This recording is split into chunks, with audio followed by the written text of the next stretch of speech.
CVB Subrahmanya Sastry గారు, ఈ వారం రోజులలో మేషరాశి వారికి ఆర్థికంగా శుభయోగాలు ఏ మేరకు అనుకూలిస్తున్నాయండి? ఆర్థిక విషయాలలో కొంతవరకు అవసరమైన దానికంటే ఎక్కువ ఖర్చు అవుతూ ఉండడం, అవసరమైనంత దగ్గర లేకపోవడం, తద్వారా ఇచ్చిన వాగ్దానాలు గమ్మున నెరవేర్చుకోలేకపోవడం లాంటి చిన్న చిన్న సమస్యలు ఉన్నాయి. కాబట్టి వీలైనంత వరకు వాగ్దానాలు ఇవ్వకుండా ఉండడం,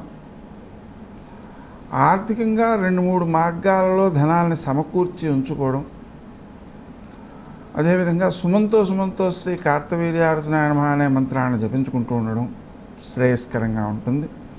ముఖ్యంగా స్త్రీజన సహకారంతో కొంతవరకు ఆర్థిక సమస్యలను అధిగమించే అవకాశం ఉంది. అలాగే వాహనాల విషయంలో కొంత జాగరూకతతో మెలగాల్సిన అవసరం ఉంది. ప్రయాణ సమయంలో గౌతమ నామాన్ని జపించుకోవడం తప్పనిసరి. విద్యార్థులు నూతన విషయాలను గ్రహించేటువంటి సందర్భంలో కొంత తొందరపాటు విషయం అర్థం కాకుండా చేసే ప్రమాదం ఉంది. అందుకని శ్రద్ధగా వింటూ ఉండడం, చదివేటప్పుడు శ్రద్ధగా చదువుతూ ఉండడం, శ్రీ హయగ్రీవాయ నమః అనే మంత్రాన్ని జపించడం తప్పనిసరి. పిల్లలు పరీక్ష రాసేటువంటి సమయంలో తల్లిదండ్రులు శ్రీ హయగ్రీవాయ నమః అనే మంత్రాన్ని జపించుకోవడం ద్వారా పిల్లలు బాగా పరీక్ష రాయగలుగుతారు, అనుకూలమైన మార్కులు వస్తాయి, విషయంపై పిల్లలకు ఆసక్తి శ్రద్ధ పెరుగుతాయి. ఆలోచనల విషయంలో తొందరపాటు నిర్ణయాలు తీసుకోకుండా ఏ విషయంలో మనం ఆలోచన చేస్తున్నామో ఆ విషయమందరి నిపుణులతో ఆత్మీయులతో సంప్రదించి నిర్ణయం తీసుకోవడం ద్వారా సత్ఫలితాలను పొందగలుగుతారు.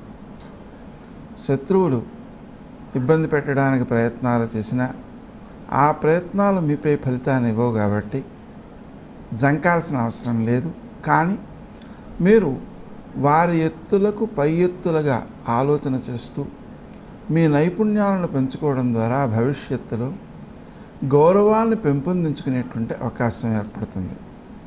అప్పులు తీర్చేటువంటి సమయానికి అనుకూలంగా ఉంది కాబట్టి శ్రీ గణేశ రుణం చింది అనే మంత్రాన్ని జపిస్తూ అప్పులు పాతవి తీర్చేసుకోవడం ద్వారా ఉత్తమ ఫలితాలను సాధించగలుగుతారు. స్నేహ సంబంధాల విషయంలో అనుకూలమైన ఫలితాలే ఉంటాయి. విశేషించి స్నేహితులతో నూతన ప్రదేశాలని దర్శించడానికి వెళ్ళడం, అలా ఉత్సాహంగా కాలం గడపడం, వారితో ఆత్మీయత పెరగడం మొదలైనటువంటి వాటికి అవకాశాలు ఉన్నాయి. అనుకోని ఖర్చులను నియంత్రించుకోవాల్సినటువంటి ఆవశ్యకత ఉంది. అందుకని స్వయంగా ఖర్చులు చేయకుండా ఉండడం మంచిది.